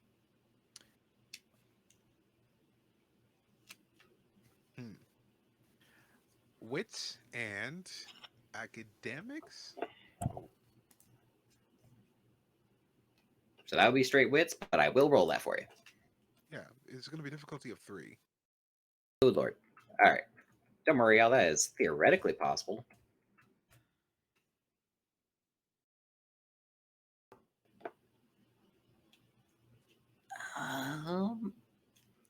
Fuck it. Willpower. And it failed. Both times I've used willpower, it fails. That is a no-go. That is only 2 successes, so nada. You're trying to see something amongst the studies. You're like, yeah, I know he studied something. You see something on engineering. You see something on relationship, effective communication. You see stuff on pretty much history of fashion. Mostly mundane, everyday book reading, table books. Nothing out of the ordinary. God. All right. Tried to solve it with finesse, but a good mage knows when to go brute first. And they're just going to grab as many books and just... You try to do this, and you're just knocking down books. Buck just kind of grabs out one of the books, pulls it out, and then the bookshelf kind of just slides itself. I got it. I picked the right one. And puts the book back. Which book was it? You realize it's a yearbook. They'll take it and flip it open. It's the year before your senior year. Why would Finch... Nope. I'm asking questions about someone that I am emotionally connected to that is no longer with us, which is never going to lead to a good sign until I'm in a better state of mind. And they'll hold on it, tuck it under their arm, and into the hidden room. You go to the hidden room. You look. It's mostly his designs, stuff that he's created, stuff that they've been working on since they first started in their career. A lot of this stuff you know, because a lot of this is collections and things that no one else has ever seen. He's never shown off at any fashion show. You don't see any of the mannequins.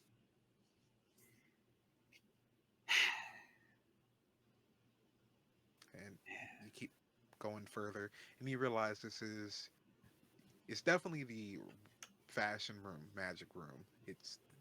That's his workshop, but it's practically empty except for his tools, some of his plans for future stuff, things like that. Nothing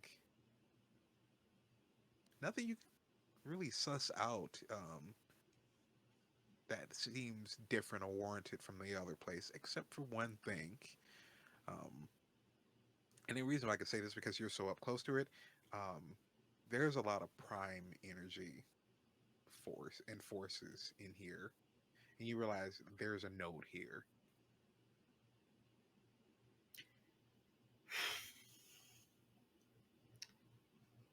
It kind of is like as if Nyx is just reaching the air to feel it. Holy shit.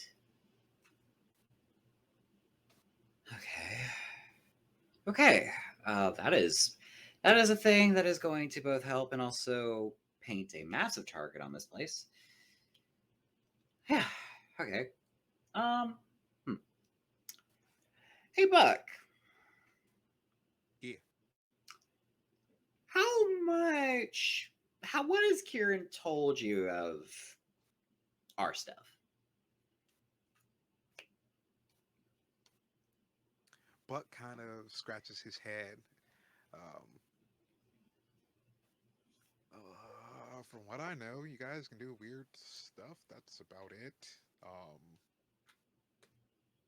Oh. Wait, no, that doesn't apply to you guys. I don't think. Try me. Everything applies to us at one point or another, probably. No, I think that's more a Kira thing. They can kind of do stuff with the computer. And also Forrest, I guess. I don't know. I mean, wait, computer? Yeah. Kieran? Well, I know Kieran did the stream and the what? Oh yeah, they're kind of finicky when it comes to your stuff.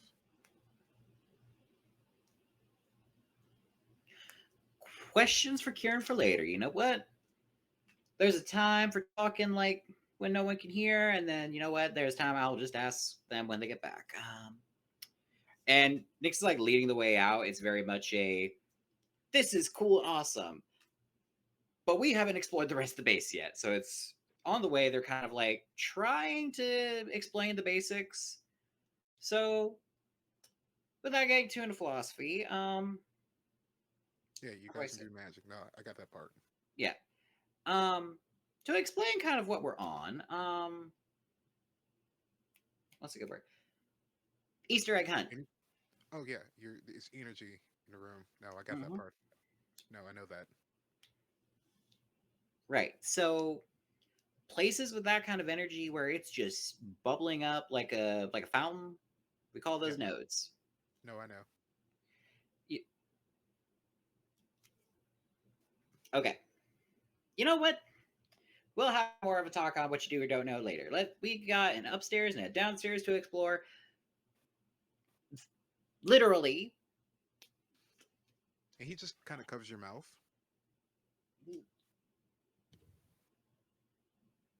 Someone's opening the door. Shh.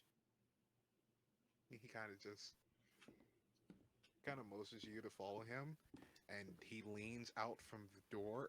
And you notice the bookcase has kind of shifted itself back to place, but it hasn't completely closed. And out of the crack, you see someone with a pair of keys open the door, walk in with another person strolling behind them. So, is this place completely empty? Yeah, yeah. It's fine. I'm just here by myself. Oh, cool. You hear the sound of footsteps, multiple footsteps. Kind of walk through here. Yo, this place looking tight. A little gaudy, but like, you sure you don't come for money? Slightly. Uh, it's complicated. Just go to the room, okay?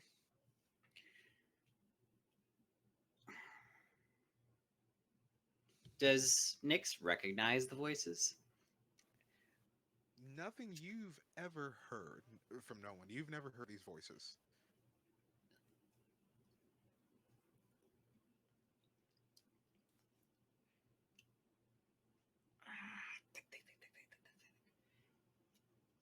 Listen, your guess is as good as mine at this point. They sound like young people. Well, that's, you know what? Good piece of information to know, but it doesn't really lead us anywhere. I don't get it. If he owned the place, who else would he invite into it? I don't know. Like, I mean, he was your wait, he was your mentor, right? Was he like weird or something? That doesn't even begin to. He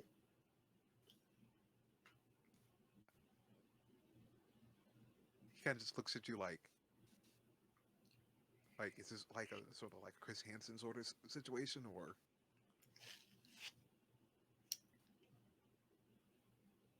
I'm kind of hoping that this is a situation that is not going to get us in, hurt. But if I would rather not overhear what we might be hearing in just a minute. Just okay.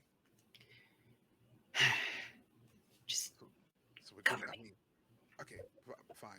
And he kind of lightly opens the crack of the door and lets you through. And they'll slowly go over to the front door if no one's like in the immediate area and loudly open it and then close it.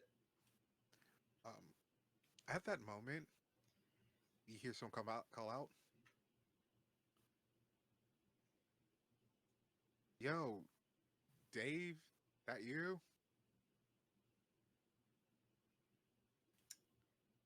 Come downstairs.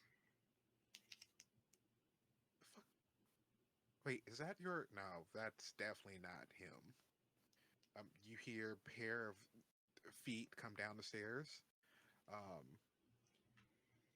Buck is behind the wall where, if you were to go out into the hallway, there will be a wall Mhm. that kind of breaks from each side, but kind of hides at that corner. You see um, someone in a Letterman jacket, followed by another person with a baseball bat, and they look at you. All right, who are you? The person that now owns this place. I think you're talking about David owns this place, and the guy in the bat. Yo, are you like one of those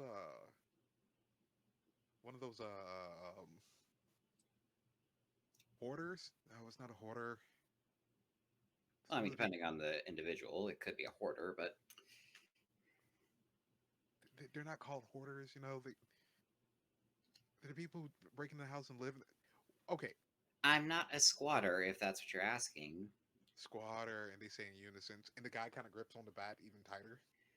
Oh, for fuck's sake. If I wanted any of that, trust me, we would already be in the thick of it. All I know is that I was given this place and I was testing it out. And the next thing I know is I hear voices in it. So, if someone want to give me some explanation? Who are you talking about? This is, and you see Buck kind of grab the other guy's baseball bat. Like, what do you do? He just picks the guy up.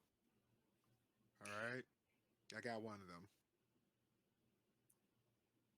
I was hoping to save you in case things got ugly, but let's just start with the basics. And Nick's will point to both of them. Your name, last and first. Your name, last and first. You're in. Wait a minute. No, I'm not giving you my name. You're in my house. And my friend is currently holding your friend with one arm. So, how do you want to play this? I don't want to hurt anyone. I really just want to figure out what the fuck's going on. Lawrence David Finch Jr.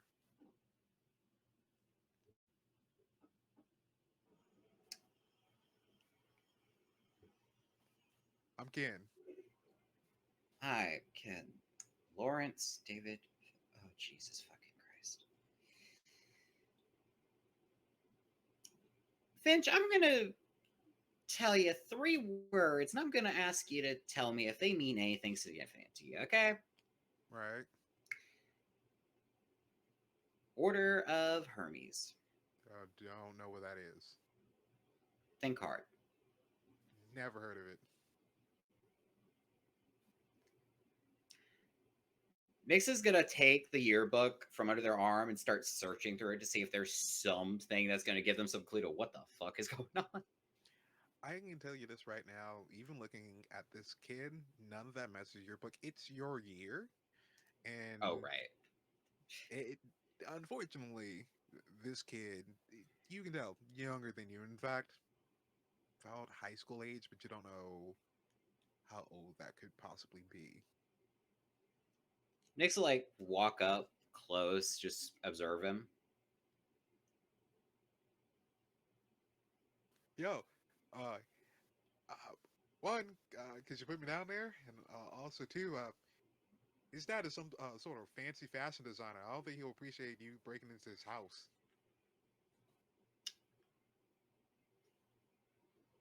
But you What's your can't show- dad? Your dad is Lawrence Finch. Yeah, David.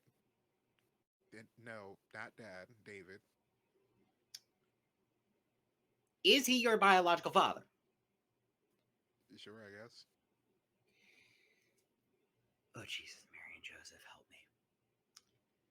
Buck, you can put them down. We have a situation. He literally drops his poor kid, and you just hear like a loud thud. I meant... But he gets down. Fair, yes. I'm not calling you Finch. I'm calling you Lawrence. Lawrence, we have some business to discuss. But I hate to interrupt what you're doing, but this is more important than that. I don't care what y'all do later. I'm just gonna need y'all to reschedule because on the scale of 1 to 10, this is about a 20 on importance. All right, so you're breaking my house to give what you wanted to speak to David, because I could call him if you want. I mean, you won't get an answer. You don't know how right you are right now. But before I get into this, I would like to give you the chance to not have to go through this in front of someone that you are. I'm going to leave that up for your interpretation. You hear a knock on the door.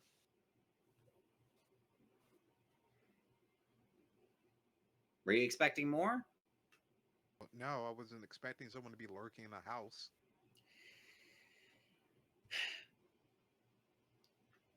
Nix will look to the door and look back. Let me put it like this. I'm an associate of your father's. Associate David's, however you want to say it. And I have some news to share with you about it, but I'm going to go see who that is.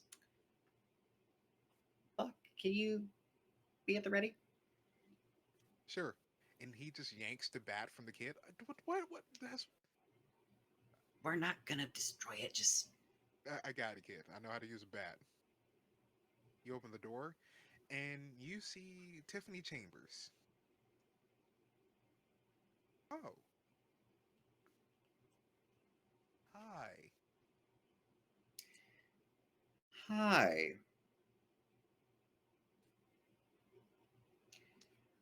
Well, since we're just making it a reunion, would you like to come in? She just awkwardly moves around you. Tiffany, it's weird. Now that you think about it, there's this fuzziness. It's something that it didn't quite click when you looked at the hologram, but give me wits and insight. Difficulty of 3. Actually, difficulty of 4. Roger. And also, after you do that, give me a willpower roll of your unspent willpower. So that's a failure on the wits and insight. Willpower roll. Any difficulty for it, or just straight willpower? Straight willpower. Roger. It would help if I typed things right, wouldn't it? Y'all, typing is hard. That's fail on the insight, but that's 2 successes on the willpower roll. There is something you are supposed to be remembering, and you don't remember. You can succeed at a cost, but it's agonizing. The fact that it's kind of like a song. You know the title of the song. You don't know the title of the song, but you know the melody. Kind of like that. God, my head. You know that earworm that just never goes away until you find out what the name of that song is? We'll save the success at a cost for a different time. Because to Nyx, while that is all like, oh my god, everything is all at once. First problems first, address this later. So we will fail. Something important isn't clicking. And as you're about to say this, Tiffany just kind of goes, I was not expecting you. The feelings each. Lawrence, look, I'm willing to bet you're a very nice person or just whatever. I don't know if this is just a booty call or what. Would you mind What? You know what? Fuck it. I need to have a private word with everyone here, and I don't want you to get caught up in some drama that's just gonna make things uncomfortable, you know. Would you mind just heading home or? I mean, Lawrence kind of my ride, so Oh, fuck me. Okay. You know what? I'll wait upstairs. You tell me all about it. Right. If you need me, he quickly grabs the bat out of Buck's hand. What the? Buck, you don't need a bat to. We're not here to hurt. Yep, just wait upstairs. Tiffany, Lawrence. Introductions. This is my friend Buck. Buck, say hi. What's up? And Tiffany, you may or may not know this. Lawrence, I'm willing to bet you probably don't know this. But maybe you do, because I have learned that I don't know half of what other people know. But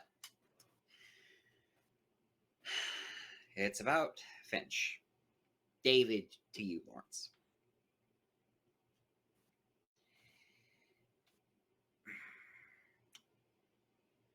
Finch was killed.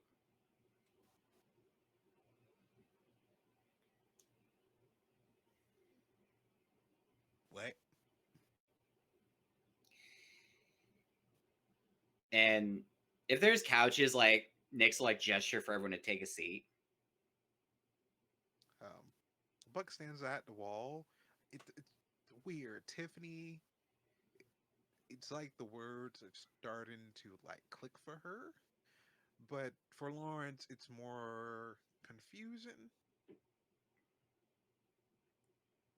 I know. You know what? I can't even say I know because I've never been in the situation of, hey, I was about to do whatever, and then someone came in and said, hey, by the way, your dad that you have some weird relationship with is dead. But I am your dad's apprentice. We'll call it that. Apprentice, like the not underling, really. Apprentice.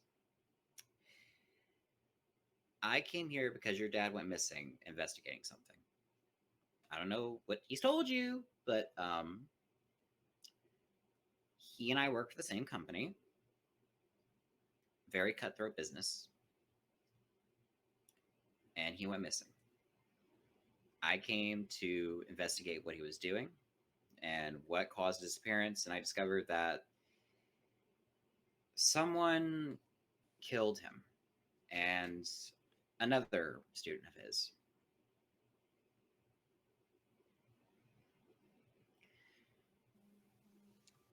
You see, Tiffany kind of squint. Wait. So He's gone, Tiffany. you said other student. What up, Lana? Lana's dead too.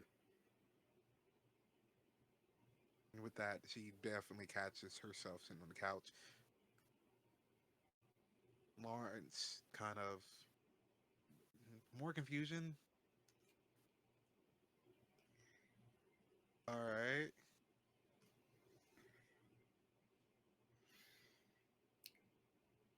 So Finch, David to you, I don't know, is dead. And in his will, he left this place to me. And I came here with Buck to scope it out. And that's when we had this little happy meeting, which was interesting because I was not told anyone was here. In that moment, you just see a pair. It's hard to describe. You see as if the house allows them in the same way they allowed you in. And you see someone carrying 4 bags of groceries. You don't see the face, but they immaculately well dressed. Walk through the house. Oh, Lawrence. Yeah. Wait, is it just you and the... Whose car is outside? Is that Kennedy? Is that Kennedy kid? Ken? Yeah. No. I mean, he's here, but that's not just him. It's Did you say your name was Tiffany Chambers and Nix and a Buck? The person puts the bags down, and it kind of takes you back for a moment because you see Henry.